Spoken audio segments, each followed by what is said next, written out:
Hi, welcome to Vital Homeopathy. I'm Dr. Afrin Hayat. As a mother मुझे पता है कि पोस्टपार्टम रिकवरी बहुत ही चैलेंजिंग होती है।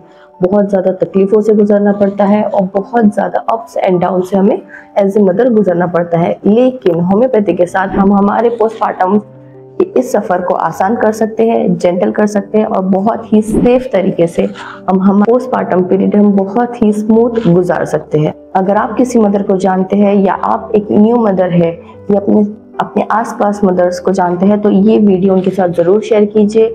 इस वीडियो को एंड तक देखिए क्योंकि हम इस वीडियो में होम्योपैथिक में पोस्टपार्टम पीरियड में यूज होने वाली होम्योपैथिक मेडिसिन के साथ साथ कुछ टिप्स एंड ट्रिक्स भी जानेंगे जो एक पोस्टपार्टम पीरियड को बहुत ही खूबसूरत बनाएगा। तो आइए शुरू करते हैं। पोस्टपार्टम पीरियड बहुत ही ज़्यादा डेलिकेट पीरियड होता है। इसमें हमें फिजिकल चेंजेस के साथ साथ बहुत सारे मूड स्विंग से गुजरना पड़ता है, फिजिकल चेंजेस से गुजरना पड़ता है, ब्रेस्ट फीडिंग चैलेंजेस से गुजरना पड़ता है, हार्मोनल इम्बैलेंस, बहुत कुछ हमारी बॉडी में हुआ रहता है कि हम बहुत ज़्यादा एग्जॉस्टेड फील करते हैं और कभी कभी हम पोस्टपार्टम डिप्रेशन में भी लैंड कर जाते हैं। तो आइए देखते हैं हमें क्या करना है और हमसे गुजर रहे हैं तो हमें कौन सी मेडिसिन लेनी है या नेचुरली हम कौन कौन से एहतियात करके हमारे पोस्टपार्टम पीरियड को बहुत ही ज़्यादा खूबसूरत बना सकते हैं। पोस्टपार्टम पीरियड में हम तकलीफों से तो गुजरते हैं लेकिन ये बहुत ही ज़्यादा खूबसूरत लम्हा होता है हम मदर्स के लिए। थैंकफुली होम्योपैथिक हमें नेचुरल रेमेडी प्रोवाइड करता है जो मदर्स के लिए और बेबीज की रिकवरी में हेल्प करती है और without any side effects, gentle और बहुत ही हार्मलेस तरीके से वो मदर्स को और बेबी को रिकवर होने में हेल्प करती है। तो आइए, होम्योपैथी एक होलिस्टिक सिस्टम ऑफ मेडिसिन है। ये आपकी बॉडी के रिकवरी मैकेनिज्म को स्टिमुलेट करती है, फास्ट करती है और हार्मलेस तरीके से रिकवर होने में हेल्प करती है। आइए ऐसी 5 मेडिसिन देखते हैं जो पोस्टपार्टम पीरियड में न्यू मॉम्स यूज कर सकती है। फर्स्ट मेडिसिन है अर्निका मोंटाना। अर्निका मोंटाना वो मेडिसिन है जो मैं सबसे पहले रिकमेंड करती हूँ पोस्टपार्टम रिकवरी के लिए। मोंटाना सी सेक्शन और नॉर्मल डिलीवरी दोनों ही केसेस में बहुत ही ज़्यादा अच्छे तरीके से काम करती है। मैं दोनों ही पेशेंट्स को, अगर वो नॉर्मल डिलीवरी वाले हो या सी सेक्शन वाले पेशेंट्स हो, उनको अर्निका मोंटाना मैं पहले रिकमेंड करती हूँ। अर्निका मोंटाना जो हीलिंग प्रोसेस होता है उसे फास्ट करती है, सोरनेस को दूर करती है और जो स्टिचेस का पेन होता है या किसी भी तरीके का जो जख्म होता है, चाहे वो नॉर्मल डिलीवरी में हो या सी सेक्शन में हो, उसे हील करने में उस हीलिंग मैकेनिज्म को थोड़ा फास्ट करती है और विद इन अ वीक या within 2 weeks completely heal करने में हेल्प करती है। आइए देखते हैं इसके डोजेस क्या होते हैं। अर्निका 30 to 3 ड्रॉप्स दिन में एक बार। नोट आप याद रखिए कि आपको कभी भी होम्योपैथिक मेडिसिन जो कि हार्मलेस होती है और कोई साइड इफेक्ट्स नहीं होता है, लेकिन फिर भी अगर आप पोस्टपार्टम में है या किसी भी कंडीशन से गुजर रहे हैं, चाहे आप ले रहे हो या बेबी को दे रहे हो या कोई भी किसी भी पेशेंट को होम्योपैथिक मेडिसिन भी यूज करने से पहले एक सर्टिफाइड होम्योपैथ डॉक्टर जो आपके अराउंड में है, आप उनसे कंसल्ट कीजिए या आप हमसे भी कांटेक्ट करके हमसे भी पूछ सकते हैं। अगर आपकी कुछ भी क्वेरीज है या आप सिम्टम्स के रिगार्डिंग या कुछ आपके क्वेश्चंस है तो आप हमसे भी डायरेक्ट पूछ सकते हैं या अपने सराउंडिंग के एक होम्योपैथ से कंसल्ट करके ही मेडिसिन ले। विदाउट कंसल्टेशन आपको मेडिसिन नहीं लेनी है, ठीक है। तो आइए सेकेंड मेडिसिन की तरफ बढ़ते हैं। सेकेंड मेडिसिन है सेपिया। बहुत सारी मॉम डिलीवरी के बाद बहुत ज़्यादा एग्जॉस्टेड, डिस्कम्फर्ट और डिस्कनेक्टेड फील करती है अपने बेबी के साथ। वो इमोशनल बॉन्ड नहीं बना पाती है और वो एक डाउट में होती है कि ये जो बेबी मुझे हुआ है क्या इसके साथ मेरा इमोशनल बॉन्ड बन पाएगा या मैं इसके साथ लाइफ लॉन्ग रह सकती हूँ, या वो एक डाउटफुल कंडीशन में होती है कि मैं एज ए मदर क्या मैं बेबी का केयर कर पाऊंगी। एक जो कनेक्शन होता है मदर बेबी का वो सडन नहीं हो पाता है। एक्चुअली वो इनबॉर्न होता है लेकिन कहीं ना कहीं आफ्टर डिलीवरी पोस्टपार्टम डिप्रेशन में फीमेल्स जो होती है वो डिस्कनेक्टेड फील करती है न्यूबॉर्न के साथ। एक डाउटफुल पीरियड आ जाता है कि वो डिस्कनेक्टेड फील करती है, वो बहुत ज़्यादा डिस्कनेक्टेड फील कर रही है या बहुत ज़्यादा इमोशनली वीक फील कर रही है या बेबी के साथ बॉन्ड ऐसे लग रहा है आपको कि वो बॉन्ड नहीं बन पा रहा है। तो सेपिया एक परफेक्ट मेडिसिन है न्यू मॉम्स के लिए। तो आइए देखते हैं इसके डोजेस क्या हो सकते हैं। सेपिया 200 पोटेंसी वीक में एक बार, सिंगल डोज 200 पोटेंसी। अगेन आपको किसी से कंसल्टेशन से मशवरे से ही आपको मेडिसिन लेनी है या आप हमसे भी कांटेक्ट कर सकते हैं। आइए हम थर्ड मेडिसिन देखते हैं। थर्ड मेडिसिन है कैलकेरिया फॉस्फोरिका। थर्ड मेडिसिन है कैलकेरिया फॉस्फोरिका। कैलकेरिया फॉस्फोरिका एक परफेक्ट मेडिसिन है उन मॉम्स के लिए जो डिलीवरी के बाद बहुत ज़्यादा वीकनेस फील करती है, बैक पेन फील करती है, कमर दर्द फील करती है, या उनके जोड़ों में दर्द होता है, या बहुत ज़्यादा फीडिंग करवाने की वजह से उनकी हड्डियाँ दुखती है, या कैल्शियम उनको फील होता है कि हमारी बॉडी का कैल्शियम कम हो रहा है, तो कैलकेरिया फॉस्फोरिका एक परफेक्ट मेडिसिन हो सकती है आपके लिए। कैलकेरिया फॉस्फोरिका कैल्शियम का एक सोर्स है, तो आपको इसके डोजेस क्या लेने हैं। कैलकेरिया फॉस्फोरिका 6x दिन में 2 बार, 2 गोली या 3 गोली, ठीक है। आइए देखते हैं। नेक्स्ट मेडिसिन है पल्सटीला।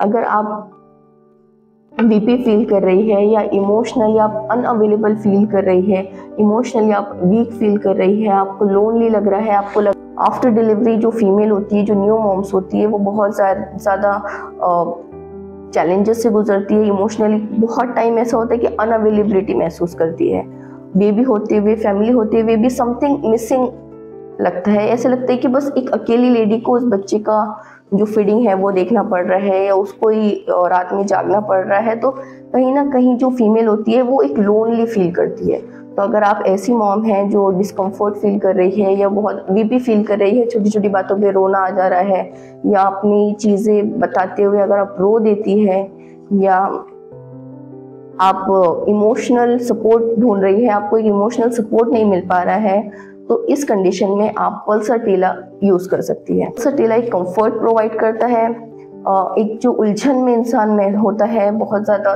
जो डिसीजन नहीं ले पाता, या बहुत ज़्यादा डिस्कम्फर्ट या बहुत ज़्यादा बीपी फील करता है, तो पल्सटीला एक मेडिसिन है जो आपको एक कंफर्ट प्रोवाइड करेंगी, ठीक है। तो आपको नेक्स्ट मेडिसिन है साइलिशिया। साइलिशिया बहुत ही परफेक्ट मेडिसिन है सी सेक्शन मदर्स के लिए, क्योंकि ये वुंड का हीलिंग है जो प्रॉपर नहीं हो पाता है, या अगर नॉर्मल डिलीवरी में कुछ वुंड्स है जो नहीं हील हो पा रहे हैं, तो साइलिशिया एक परफेक्ट मेडिसिन है आपको फास्ट रिकवर करने में। साइलिशिया आपके वुंड को भरने में, आपके जो जख्म को भरने में बहुत ज़्यादा हेल्प करती है। आपके अगर टाके हैं जो नहीं आपके टाके हैं जो भर नहीं पा रहे हैं, तो साइलिशिया एक बहुत अच्छी मेडिसिन हो सकती है। साइलिशिया आपके नेल्स और आपके बालों को स्ट्रेंथ पहुंचाती है, जो डिलीवरी के बाद कमज़ोर हो जाते हैं, बाल झड़ना शुरू हो जाते हैं, तो साइलिशिया एक बहुत अच्छी मेडिसिन हो सकती है। अगेन आपको मेडिसिन लेने से पहले होम्योपैथी कंसल्टेंट से एक बार सलाह लेनी। साइलिशिया 6x दिन में 1 बार लेना है आपको, जब तक आपका वुंड कम्प्लीटली ठीक नहीं हो जाता। जैसे आपको लगता है कि मेरा वुंड ठीक हो गया है, आपको मेडिसिन बंद कर देनी है। आइए देखते हैं मेडिसिन के अलावा कौन से लाइफस्टाइल चेंजेस या डाइटरी हैबिट से हमें रिकवरी में हेल्प मिलेंगी। फर्स्ट, आपको बहुत ज़्यादा पानी पीना है, आपको हाइड्रेटेड रहना है, क्योंकि अगर आप जितना पानी पिएंगे उतना आपका रिकवरी में हेल्प होगा, आपको रिकवरी में मदद मिलेगी, और मिल्क बनने में, मिल्क प्रोडक्शन में बहुत ज़्यादा हेल्प मिलेंगी। बहुत सारी लेडीज ऐसी होती है जो पानी नहीं पीती है, या डिलीवरी के बाद हमें रिकमेंड किया जाता है कि हमें अजवाइन का पानी पीना है, हमें गर्म पानी पीना है, हमें सौंफ का पानी पीना है। तो आप जो भी पानी ले सकती है आप पीजिए। बहुत सारे क्वेश्चंस होते हैं कि हम ये पानी पीना चाहते हैं, हमारी घर में जो इन लॉज है वो हमें अजवाइन का पानी या सौंफ का पानी या जीरे का पानी, तो आप पानी पीजिए, चाहे वो किसी भी चीज़ का हो, लेकिन आपको हाइड्रेटेड रहना ज़रूरी है, क्योंकि मिल्क प्रोडक्शन में पानी बहुत बड़ा रोल प्ले करता है, ठीक है।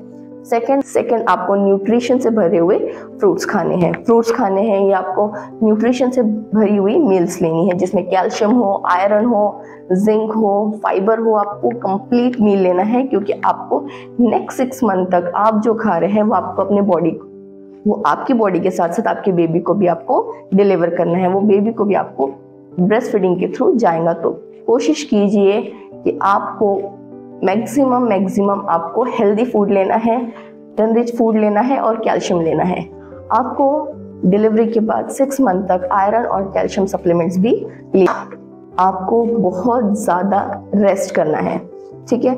बहुत सारी मॉम्स ऐसी होती है कि जब बेबी सो रहा है तो हम सोते नहीं हैं, हम तब घर के काम करते हैं, या हमें कुछ क्वालिटी टाइम स्पेंड करना होता है फैमिली के साथ, जो बेबी की वजह से हम नहीं कर पा रहे हैं, तो हम वो करने लग जाते हैं। तो इस बात का ख्याल रखना है कि जब बेबी सो रहा है हमें तब सोना है।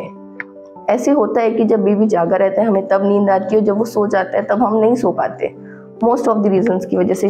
कभी वो घर के काम होते हैं, कभी हमें मील प्रिपेयर करना होता है, या बेबी की चीज़ें आपको वॉश करनी होती है तो आप एक हाउस हेल्पर रखिए। अगर हाउस हेल्पर नहीं है तो आप अपने हस्बैंड से हेल्प लीजिए, लेकिन जब बेबी सो रहा है तो आपको सोना है, क्योंकि होम्योपैथिक भी रेस्ट के मैजिक को बीट नहीं कर सकता। आप जितना रेस्ट करेंगे आपकी बॉडी उतना रिकवर होंगी, आप जितना रिकवर होंगे आप अपने बेबी के लिए उतना अच्छा मिल्क प्रोडक्शन होगा और आपकी बॉडी एक नेचुरल हीलिंग होगी। मेडिसिन के साथ साथ आपकी बॉडी एक नेचुरल तरीके से हील होंगी। अगर आप मेडिसिन नहीं लेती है तो नेचुरली भी एक आराम आपको बहुत अच्छा। प्लीज मॉम्स, काम होते रहेंगे, आपका काम है अपना और अपने बेबी का ख्याल रखना। फर्स्ट प्रायोरिटी आपको अपनी हेल्थ को देनी है। जब बेबी सो रहा है, जब आपको भी सो जाना है। मेंटल हेल्थ मॉम की बहुत ज़्यादा एग्जॉस्टेड होती है, बहुत ज़्यादा एग्जॉस्टेड। सेल्फ डाउट होता है, बेबी से बॉन्ड नहीं बन पाता है और डिस्कनेक्टेड फील करते हैं। पूरा फैमिली का फोकस बेबी की तरफ होता है, लेफ्ट ओवर फील करते हैं, इंफीरियोरिटी कॉम्प्लेक्स हो जाता है। बहुत सारे ट्रॉमा से हम फीमेल्स गुजरती है जब हम न्यूली मॉम होती है। अगर आप न्यूली मॉम है तो आप इस वक्त गुजर रही है तो प्लीज़ फैमिली में हेल्प लीजिए, किसी से बात कीजिए। और अगर ये वीडियो डैड देख रहे हैं या बेबी के फादर देख रहे हैं तो प्लीज़ हेल्प करिए अपनी वाइफ को उस चीज़ से ओवरकम करने के लिए। छोटे छोटे मोमेंट्स भी बहुत सारी तकलीफ़ों को मैजिकली दूर कर देते हैं। तो प्लीज़ अपने बेबी का ख्याल रखिए। जब most of the times sleepless nights होती है, अगर आप वाइफ को थोड़ा आराम करवा के थोड़ा टाइम आप बेबी को देखिए, या जब बेबी सोता है तो मदर को सुलाइए, तो आपका भी एक बहुत बड़ा कंट्रीब्यूशन होना चाहिए बेबी और मदर की लाइफ में। बहुत टाइम ऐसा होता है कि फादर उस रिस्पॉन्सिबिलिटी से बहुत ज़्यादा दूर भागते हैं। आजकल ऐसा थोड़ा कम हो गया है, लेकिन प्लीज़ अगर आप नहीं बोल पा रही है आपकी वाइफ, तो ये आपका काम है कि आप इस बात को समझे कि आपको भी जागना है, आपको भी डायपर्स चेंज करने हैं, आपको भी बेबी का ख्याल रखना है, आपको वाइफ को कंफर्ट फील करवाना है। तो प्लीज़ ये चीज़ एक मैजिकल बॉन्ड क्रिएट करती है एक फैमिली में और रिकवरी में हेल्प करती है। आइए कुछ क्वेश्चन और आंसर की तरफ बढ़ते हैं। बहुत सारे पेशेंट्स का एक सवाल होता है कि जैसे हम दूसरी पैथीज लेते हैं तो जो हम मेडिसिन कंज्यूम करते हैं वो ब्रेस्ट फीडिंग के थ्रू बेबी में जाता है, तो क्या होम्योपैथी भी ऐसे ही काम करता है?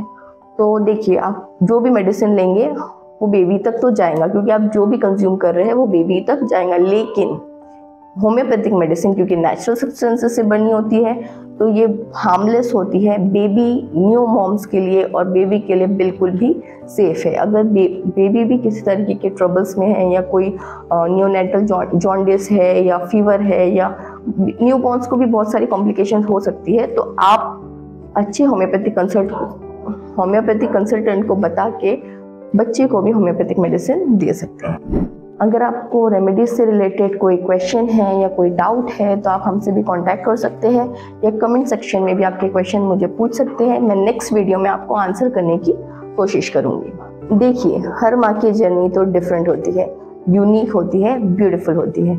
थोड़े ट्रबल्स आते हैं, थोड़े चैलेंजेस से गुजरना पड़ता है, लेकिन हमें अपने मदरहुड को एंजॉय करना है। जितना हो सके अपना ख्याल रखिए, अच्छा डाइट लीजिए, अच्छा रेस्ट कीजिए, मेडिसिन की ज़रूरत पड़े तो मेडिसिन लीजिए और अपना बहुत ज़्यादा ख्याल रखिए और अपने बेबी का भी बहुत ज़्यादा ख्याल रखिए, क्योंकि ये पीरियड बहुत ब्यूटीफुल होता है, ये लाइफ टाइम हमें याद रहता है।